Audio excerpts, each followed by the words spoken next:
రామానాయుడు గారి స్టూడియోలో Adi Akshara entertainments production number 2 supreme warriors అనే ఒక అద్భుతమైన చిత్రాన్ని నిర్మించడానికి వాళ్ళే ఇక్కడ గుళ్ళో పూజ చేసి దీన్ని ఒక మంచి అద్భుతమైన చిత్రంగా తీర్చిదిద్దడానికి వాళ్ళు ఏర్పాట్లు చేసుకున్నారు. దీనికి ప్రొడ్యూసర్ గారు పెదపూడి బాబురావు గారు, ఈజ్ ఎన్ యాక్టర్ ఆల్సో, నిర్మాత నటుడు కూడా. అలాగే డైరెక్టర్ హరిచందన్ గారు, ఈయన చాలా అద్భుతంగా సబ్జెక్ట్ చెప్తేనే అర్థమైంది బాగా. చాలా అడ్వాన్స్డ్గా చేస్తున్నారు. ఇక్కడ డెఫినెట్గా ఇది మంచి సక్సెస్ అవ్వాలని మనస్ఫూర్తిగా కోరుకుంటున్నాను. ఈయన రామారావు గారు అయితే బాబురావు గారు ఎన్ఆర్ఐ అండి, లాస్ ఏంజలస్లో అక్కడ శాన్ ఫ్రాన్సిస్కో న్యూయార్క్లో ఉంటారు. ఆయన ఇక్కడ మన తెలుగు సినిమా మీద ఉన్న ఇంట్రెస్ట్ తోటి ఒక సినిమా తీయాలి, మంచి సినిమా తీయాలి అనే ఉద్దేశంతో ఆయన ఇక్కడికి వచ్చి ప్రొడక్షన్ మొదలుపెట్టారు. దీంట్లో బాగా ఆయన సక్సెస్ అవ్వాలని, ఈ చిత్రం విజయవంతం కావాలని, ఇంకా మరిన్ని చిత్రాలు ఇలాగే తెలుగులో నిర్మించాలని మనస్ఫూర్తిగా. Thank you sir. God bless. Thank you sir. పన్ను ఓడకుండా కింద పడకుండా మళ్ళీ అమెరికా పరిగెట్టకుండా సినిమా తీయాలి, సినిమా బ్రహ్మాండంగా ఆడే సినిమా తీయాలి, సినిమా ద్వారా అతనికి మంచి పేరు రావాలని నేను మనస్ఫూర్తిగా కోరుకుంటున్నాను. Thank you sir. లేకపోతే డైరెక్టర్ చాలా మంచి ఎంతూజియాజంతో సినిమా తీస్తూ ఉంటాడు. సబ్జెక్ట్ పూర్తయితే తప్పితే తను కథ కొంచెం కూడా కదలడు. స్క్రిప్ట్ వర్క్ మొత్తం పూర్తవ్వాలి. అందుకే జస్ట్ ఓపెనింగ్ మాత్రం మంచి రోజు ఓపెనింగ్ మాత్రం పెట్టి మీ అందరినీ కలవాలనుకున్నాడు. దయచేసి మీరు అందరూ ఆశీర్వదించండి, సక్సెస్ అవ్వాలని కోరుకోండి. మీరంతా కుర్రాడు కాబట్టి బోల్డంత భవిష్యత్తు ఉంది. డైరెక్టర్ హరి గారు నాకు పరిచయం అయ్యి ఇది స్టోరీ చెప్పంగానే ఫస్ట్ ఏదో అసలు అద్భుతంగా ఏదో డిఫరెంట్ షేడ్స్లో కనిపించింది.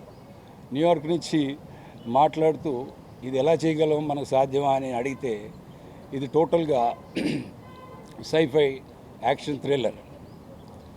అయితే దీంట్లో ఏంటంటే ఆర్మీ కుటుంబాలు, మన అట్ ద సేమ్ టైము ఒక సైంటిఫిక్, మనకి ఇక్కడ ఉన్నది ఏదైతే నష్టపోతున్నాం, ఇతర దేశాల వైపు ఎందుకు చూస్తున్నాం, ఒక యూత్కి మంచి మెసేజ్ ఇచ్చే సబ్జెక్ట్. నేను ధవళ సచిన్ గారితో కూడా డిస్కస్ చేశాను. ఎందుకంటే ఈ స్టోరీ అంటే ఆయన కూడా బ్లెస్ చేశారు. ఇలాంటి స్టోరీ అనేది కొత్తగా ఉంది, మనకొక స్టోరీ ఉంది, ఆ రెండు తీద్దామన్నారు. ఆయనతో కూడా మేము మాటలు నడుపుతున్నాయి. అట్ ద సేమ్ టైం ఇక్కడ ఈ స్టోరీ చేయడానికి కారణం ఇది ఆల్మోస్ట్ 2.5 years నుంచి వర్కౌట్ జరుగుతుంది. అంటే ఇది క్యారెక్టర్స్ సెంట్రిక్గా స్టోరీ ఉంటుంది, స్క్రీన్ ప్లే బేస్డ్. ఇది మెయిన్లీ దీనిలో ఏంటంటే మెయిన్ హీరోలను కూడా డేట్స్ తీసుకుంటున్నాం. వాళ్ళు అప్రూవ్స్ అయిపోయిన వెంటనే, ఆన్ బోర్డింగ్ వచ్చిన వెంటనే వాళ్ళని కూడా ఇంట్రడ్యూస్ చేస్తాం. నేను ఈ సినిమాలో one of the lead character చేస్తున్నాను. ఇంట్రెస్టింగ్గా ఉంటుంది. మురళీమోహన్ గారు నేను కాంబినేషన్లో ఒక ఇంట్రెస్టింగ్ క్యారెక్టర్స్ ఉంటాయి. ఎప్పుడు అయినా కూడా కొత్త క్యారెక్టర్స్ మనకి ఇంట్రడ్యూస్ అయినప్పుడు ఆన్ బోర్డింగ్ అని మళ్ళీ మీ ముందుకు తీసుకురావడం జరుగుతుంది.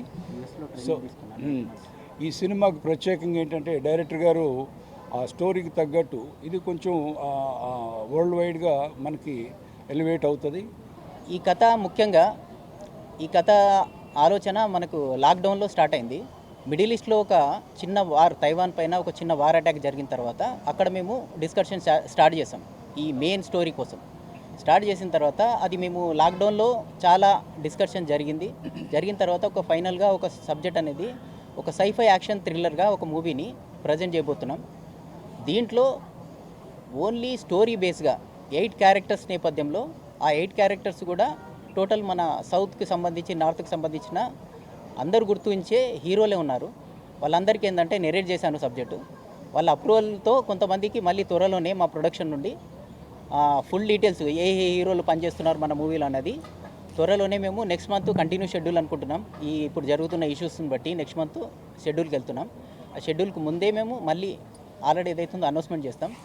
ఈరోజు మా ఈ ప్రోగ్రామ్కి సహకరించిన మీడియా సోదరులందరూ ప్లస్ ఏంటంటే మాకు మా ఎమ్మెల్యే చింతా ప్రభాకర్, సంగారెడ్డి నియోజకవర్గం చింతా ప్రభాకర్, అలాగే ప్రొడ్యూసర్ మన శివరాజ్ పాటిల్ గారు కానీ, మళ్ళీ బెల్లంకొండ సురేష్ గారిని కానీ, వీళ్ళందరూ వచ్చి మాకు ఆశీర్వదించారు. మురళీమోహన్ గారికి ఫస్ట్ దీంట్లో ఉన్న 8 క్యారెక్టర్స్ ఏదైతే మెయిన్ లీడ్ హీరోస్ అనుకుంటున్నామో మేము, సుప్రీం వారియర్స్ అనే టైటిల్ జస్టిఫై చేయడానికి 8 క్యారెక్టర్స్. ఆ 8 క్యారెక్టర్స్లో మొదటి క్యారెక్టరు మురళీమోహన్ గారికే నేను ఎక్స్ప్లెయిన్ చేయడం జరిగింది. తను ఆల్రెడీ ఏదంటే పాజిటివ్ ఉంది. మురళీమోహన్ గారు గతం నుండి ఇప్పటి వరకు ఒక డిఫరెంట్ షేడ్ ఉంది అతనికి, అంటే క్లీన్ ఇమేజ్తో ఉన్న హీరో కానీ ఆర్టిస్ట్ కానీ ప్రజెంట్గా ఉంది. కానీ దీంట్లో ఒక డిఫరెంట్ సైఫై డ్రామా కాబట్టి ఒక డిఫరెంట్ క్యారెక్టర్ ప్రజెంట్ చేశాము. అవన్నీ డీటెయిల్స్ త్వరలో చెప్తున్నాము. ఇక్కడ మనకు తెలుగులో కూడా కొంతమంది హీరోలు ఆల్రెడీ ఏదైతుందో వాళ్ళకి నెరేట్ చేయడం జరిగింది. వాళ్ళు కూడా తొందరలోనే అప్డేట్ వస్తుంది. ముఖ్యంగా ఏంటంటే ఈ కథ ఇప్పటివరకు వార్ సినిమా అనగానే గుర్తుకొచ్చేది వార్ ఎపిసోడ్స్ ముఖ్యంగా సినిమాలో. కానీ ఇక్కడ వార్ ఎపిసోడ్స్తో పాటు ఆటోమేటిక్ ఏదంటే ఆ కుటుంబాలు, ఆర్మీ కుటుంబాల స్ట్రగుల్స్ కానీ అవి కానీ కంపల్సరీ చెప్తున్నాం. అది చండీగఢ్ నుంచి ఛత్తీస్గఢ్ వరకు దాదాపుగా 1800 ఫ్యామిలీస్ సర్వే కూడా చేస్తాం మేము. ఇదంతా ప్యూర్ యాక్షన్ డ్రామాగా ముందుగా తెరకెక్కబోతుంది. అందరికీ ధన్యవాదం. Thank you.